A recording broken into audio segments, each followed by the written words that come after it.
Hello my dears, welcome to my YouTube channel. എനിക്ക് ചുമ്മാ ഇരുന്നപ്പോഴാണ് എണ്ണ പലഹാരം കഴിക്കാൻ തോന്നിയത്. അപ്പോൾ വീട്ടിൽ കടലമാവ് ഉണ്ടായിരുന്നില്ല.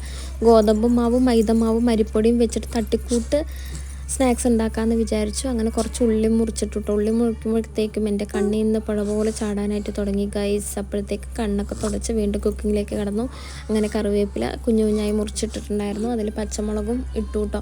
എന്നിട്ട് മഞ്ഞൾപ്പൊടി, മുളക് പൊടി, പെരിഞ്ചീരകം, ഉപ്പ്, സോഡാപ്പൊടി ഇതെല്ലാം കൂടി നന്നായിട്ട് മിക്സ് ചെയ്യണം. എന്നിട്ട് പാകത്തിന് വെള്ളം ഒഴിച്ച് കൊടുക്കുന്നുണ്ട് കേട്ടോ. അപ്പോൾ കുറച്ച് വെള്ളം ഒഴിച്ചിട്ടാണ് നമ്മൾ മിക്സ് ആക്കുന്നത്. ഒരുപാട് വെള്ളം പോലെ ആയിരുന്നു വെച്ചാൽ പിന്നെ പണി പാളും. അപ്പം അങ്ങനെ ഒരു ഉണ്ടം പൊരിയാക്കി വെച്ചിട്ടുണ്ട് കേട്ടോ. അപ്പോൾ അതിന് കുറച്ച് മാവെടുത്തിട്ട് ഒരു ബോൾസാക്കിയിട്ട് അങ്ങനെ എണ്ണയിലേക്ക് സുന്ദര കുട്ടപ്പന്മാരായിട്ട് ഇട്ട് കൊടുക്കുന്നുണ്ട്. അപ്പോൾ നന്നായിട്ട് ഫ്രൈ ചെയ്തിട്ട് നല്ല കളർഫുള്ളാക്കി എടുക്കണം.